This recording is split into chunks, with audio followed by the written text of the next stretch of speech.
할렐루야, 조나스입니다. 금요일 아침 슬기로운 아침 시간으로 여러분과 함께 은혜의 시간을 가지려 합니다. 슬기로운 아침 시간 열왕기하 20장 말씀 보겠습니다. 여러분, 간증과 자랑은 차이가 큽니다. 간증은 하나님을 자랑하는 것이고 하나님을 드러내는 것입니다. 반면 자랑은요, 자기 자랑은 나를 드러내는 것이고 나를 자랑하는 것이죠. 간증은 들으면 들을수록 은혜가 되지만 자랑은 들으면 들을수록 왠지 불편해지고 더 많은 것을 들으면은 속상하는 일까지 발생합니다. 나는 무엇인가, 나는 저 이야기를 듣고 있는 나는 어떠한 삶을 살았는가, 자꾸 이렇게 비교가 되어서 계속 속이 좀 불편하기도 하고 속상한 일이 발생해요. 하나님은 은혜를 경험하는 사람에게 꼭 원하시는 것이 있어요. 어떤 건지 아세요? 그 은혜를 경험하는 사람들이 하나님을 드러내고 자랑하는 그런 모습을 갖기 원하십니다. 하나님은 사람마다 좀 특별하고 독특한 은혜를 다 허락하였어요. 우리가 다 영상 안에서 또한 신앙 안에서 나름의 은혜를 경험했습니다. 다 같은 은혜는 아니에요. 그 각자의 은혜를 갖고 하나님은 그 은혜가 하나님의 이름을 높이고 하나님의 영광을 드러낼 수 있는 그러한 모습으로 표현되기 원하고 계신 것이죠. 하지만 사람들이 좀 미련해서 받은 은혜를 주 앞에 자랑하고 사람들 앞에 드러내지를 잘 못해요. 분명히 은혜로 내 삶이 바뀌었고 은혜로 더욱더 성장했지만 하나님이 드러내지 않고 내가 더 드러나는 모습으로 나의 삶을 자랑하는 사람이 더 많습니다. 근데 하나님은 그 모습을 죄라 여기세요. 또한 그냥 넘어가지 않으세요. 여러분, 그래서 우리가 살면서 정말 매 순간 드러내야 할 것은 내 자신의 능력과 내 자신의 힘이 아니라 능력과 힘을 부여하신 하나님과 상황을 이끌어 가신 주님의 손길에 대해서 늘 표현하고 자랑하고 증거해야 되는 게 성도의 모습인 것입니다. 오늘 하루도 여러분의 삶에서 하나님을 잘 드러낼 수 있기를 소망합니다. 하지만 오늘 본문에 보면은요, 자랑해야 할 것을 자랑하지 않고 다른 것을 자랑하여서 낭패를 본 인물이 등장합니다. 바로 히스기야예요. 여러분 잘 아시겠지만 히스기야는 남유다 안에서 좋은 왕이라고 뽑히는 왕들 중에 거의 탑 수준입니다. 하나님을 의지했던 왕이고요. 아주 복잡한 정세 상황에서도 아수르나 애굽을 의지하지 않고 하나님만 바라봤던 인물입니다. 또한 남유다에서 괜찮다고 이렇게 불리웠던 많은 왕들도 하지 못했던 산당과 우상을 철폐했던 하나님 보시기에 정직히 행하였던 왕이 이 히스기야였어요. 그뿐인가요? 아수르 왕 사네림이 선전포고를 위하여서 편지를 보냈는데 그 편지를 받고 히스기야가 어떤 행동했습니까? 벌벌 떨거나 어떻게 아수르에게 잘 보일까 여러 가지 방법을 생각하지 않았어요.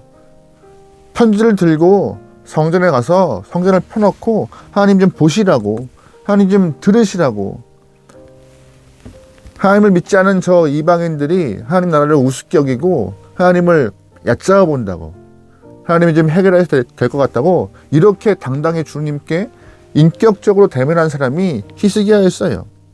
그 이후 하나님이 히스기야의 간구를 들으시고 하룻밤 사이에 18만 5천 명을 다 아수르 군사를 쓸어버리셔가지고 승리를 허락하게 하셨죠. 그때부터 아수르는 힘이 빠지기 시작해요.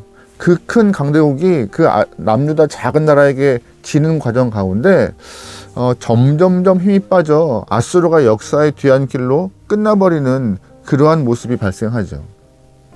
그런데 오늘 본문에서 하나님이 히스기야에게 다른 징조를 허락하세요. 어떤 것이냐? 이사야를 통하여 허락하신 말씀인데 하나님은 히스기야에게 너의 생명 다 했다라고 전해주어라라고 이렇게 말씀하시죠. 이사야를 통하여서 내 삶이 다 되었기 때문에 삶을 정리해야 한다라는 말을 듣고 히스기야가 너무나 슬펐어요. 너무나 괴로웠어요. 그래서 히스기야는 자신이 아수르 왕 사느림에게 편지를 받았을 때와 똑같이 주 앞에 나가서 간구하기 시작합니다. 자신의 생명을 위하여서 기도하기 시작해요. 2절 말씀이에요. 히스기야가 낯을 벽으로 향하고 여호와께 기도하여 이르되 여호와여 구하오니 내가 진실과 전심으로 주 앞에 행하며 주께서 보시기에 선하게 행한 것을 기억하옵소서 하고 히스기야가 심히 통곡하더라. 아멘. 히스기야는 방금 읽은 말씀에서도 하나님을 향하여서 인격적으로 대하고 있습니다. 하나님, 내 옆에서 보시잖아요. 내가 진실되고 전심으로 정직 행하고 다 보셨잖아요. 아직도 할 일이 남아있는데 벌써 내 생명을 가져가시면 참 안 돼요, 하나님이라고 이렇게 통곡하고 있는 것이에요. 하나님은 이 히스기야의 기도를 들으시고 원래 정해진 히스기야 생명에서 15년 더 연장하십니다. 연장을 통하여서 더 삶을 누리게 허락하신 것이죠. 이 은혜가 좀 특별한 히스기야의 은혜가 하나님의 사랑하심을 더 체험하고 있음을 우리는 알 수 있는 것입니다. 이제 이 은혜를 경험한 히스기야는 어떻게 살아야 돼요? 더 증거하고 더 드러내고 하나님을 더 자랑해야 되는 인물이 되었던 것입니다. 앞장에서 보았던 것처럼 기도를 통하여서 아수르의 군대를 18만 5천 명 단번에 이렇게 물리치는 일을 경험했던 히스기야. 또한 본문에서 기도하여 삶의 시간을 15년 더 연장시킨 히스기야. 매 순간마다 하나님의 특별한 기름 부으심을 받았던 특별한 은혜를 경험했던 이 히스기야는 더욱더 증거하고 자랑할 일이 더 많은 거예요. 나의 자랑 아니고요. 하나님을 향한 증거와 자랑의 일들이요. 히스기야가 병해졌다는 얘기를 듣고 아수르 뒤를 이어서 신능 강대국으로 막 부상했던 바벨론에서 사신자를 보내와요. 얼마나 아픈가, 얼마나 이렇게 힘들어하는가 위로하고자 사신을 보낸 것 같아요. 바벨론에서 사신이 왔다는 얘기를 듣고 히스기야는 굉장히 좋아합니다. 작은 약속인 이 나라의 왕을 위하여서 신능 강대국에서 사신을 보내? 우리가 지금 뭐가 되나 보지? 하고 우쭐할 수밖에 없는 그런 모습이에요. 그래서 히스기야는 자신의 건강한 몸을 보여주면서 함께 이스라엘 남유다 안에서 자랑할 것들을 자랑해 보입니다. 10절 말씀입니다. 그때 발라단의 아들 바벨론의 왕 부르닥 발라단이 히스기야가 병들었다 함을 듣고 편지와 예물을 그에게 보낸지라. 히스기야가 사자들의 말을 듣고 자기의 보물고의 금은과 향품과 보배로운 기름과 그의 군기고와 창고의 모든 것을 다 사자들에게 보였는데 왕궁과 그 나라 안에 있는 모든 것 중에서 히스기야가 그에게 보이지 아니한 것이 없더라. 아멘. 사실 이렇게 신흥 강대국에서 큰 나라에서 사신을 보낸다는 것은 이 히스기야 입장에서 참 기분 좋은 일 같아요. 그 흥분된 것을 자기 자랑으로 드러내는 모습이 표현되고 있습니다. 평소에는 약속국이라고 이리 치이고 저리 치였는데 이제 큰 나라에서 본인의 나라를 인정하는 것 같고 나를 인정하는 것 같고 얼마나 기분 좋겠어요. 그런데 히스기야는 여기에서 이 큰 나라가 보낸 사절단 앞에서 우리 남유다 작지 않아, 약하지 않아, 그런 나라에 좀 힘을 보이고자 무기고 군기고 창고 여러 가지 금은 향품이 있는 여러 가지 것들을 다 보여주면서 이렇게 가난하거나 약한 나라 아님을 드러내고 있습니다.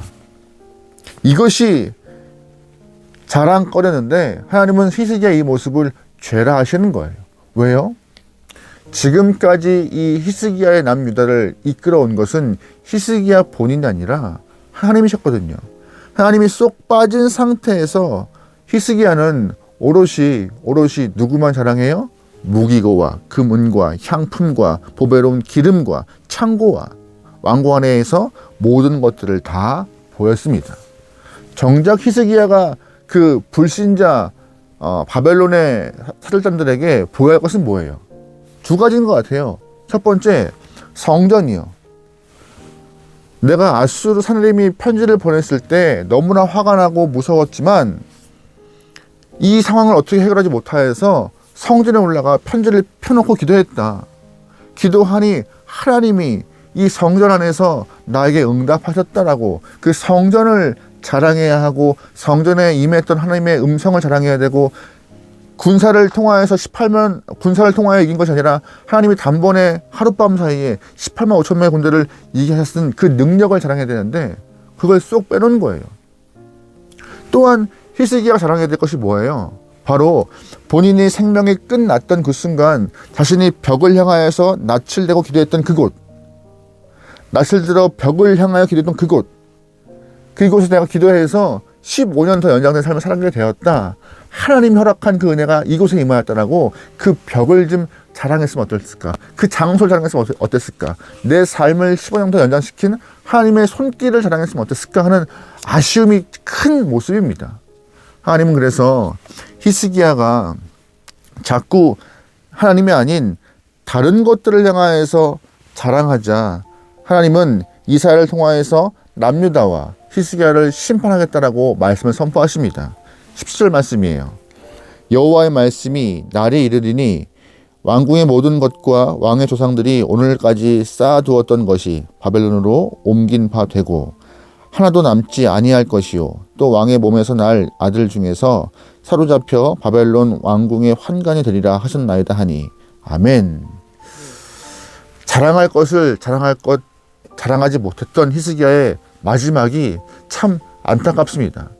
누구보다 특별한 은혜, 누구보다 특별한 하나님의 사랑을 경험했던 히스기야고 그 은혜를 통하여서 더 많은 것들을 자랑하고 간증하고 선포해야 될 히스기야였지만 자기 자랑으로 빠져버려 하나님의 진노를 받은 이 왕의 모습이 얼마나 안타까워요.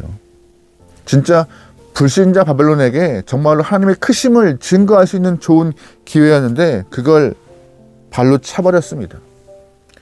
참신이 누구인가를 증명할 수 있는 그런 귀한 시간이었는데 이 이야기를 통해서 우리가 받을 수 있는 교훈이 뭘까요? 우리는 어떠한 삶을 살고 있는가 반성할 때인 것 같아요. 하나님은 우리에게 히스기야는 다른 은혜를 허락하였습니다. 본문에서 히스기야는 15년 삶을 연장받았고 또한 전장에서는 하나님의 능력을 통하여서 어려움 가운데 18만 5천 명이라는 큰 군대를 이김을 통하여서 승리를 경험하게 하셨지만 우리는 그와 다른 또 다른 은혜를 허락하였어요. 예수를 통하여서 생명 얻게 허락하셨고 매 순간마다 살 길과 나가야 할 방향들을 알게 허락하신 분이 하나님이세요. 순간순간 우리의 삶을 이끌어 가시고 우리의 삶에 숨 쉴 틈을 허락하신 분이 하나님이세요. 그 귀한 은혜가 내 안에 겹겹이 쌓여 있는데 혹시나 우리가 삶을 지내면서 하나님이 허락하신 그 은혜는 희미해지고 나만 남아서 나를 증거하고 있지 않은지 한번 되돌아보면 좋을 것 같습니다. 인생은 내가 남아야 되는 것이 아니라 하나님이 드러내야 하는 것입니다. 내가 남는 순간 히스기야와 같이 하나님 우리를 향하여서 진노하시는 거예요. 내가 너를 어떻게 이끌었고 어떻게 생명을 주었고 어떻게 함께 했는데라고 하나님의 은혜를 떠올리며 오늘 하루 하나님을 좀 표현해보죠. 자랑해보죠. 증거해보죠. 드러내보죠. 우리의 삶 자체가 하나님을 증거하는 삶 되기 원하고 우리의 말 한마디가 하나님을 자랑할 수 있는 말 한마디 되기 소망합니다. 내 삶이 별거 아닌 것 같지만 하나님은 그 별거 아닌 나를 향하여서 은혜를 허락하시고 별거 아닌 나를 위하여서 하나님은 세우시는 분이세요. 그 하나님 때문에 이만큼 살고 있음을 또한 살 수 있음을 자랑하고 증거할 수 있는 여러분과 저의 오늘 하루 되기를 주님으로 축원합니다. 아멘. 기도하시겠습니다. 하나님, 나의 삶, 나의 목소리 하나가 하나님을 드러낼 수 있는 귀한 도구 되게 허락하소서. 나의 나됨을 드러내지 않고 하나님의 왕되심을 증거하며 나를 이끄시는 목자이심을 선포할 수 있는 귀한 영혼 되게 허락하시고 용기 있는 영혼 되게 허락하소서. 쭈뼛거리거나 주저하거나 눈치 보는 영혼이 아니라 하나님이 나의 목자이시며 임금이시며 아버지시다라고 자랑할 수 있는 귀한 영혼 되어서 내 삶 자체에서 우리의 삶 자체에서 하나님만 드러낼 수 있도록 주님 인도하여 주시옵소서. 오늘도 하나님의 인도하심을 기대합니다. 하나님이 함께 하심을 소망합니다. 주님이시여 나와 늘 동행하여 주시옵소서. 모든 걸 맡겨오며 예수님의 이름으로 기도합니다. 아멘.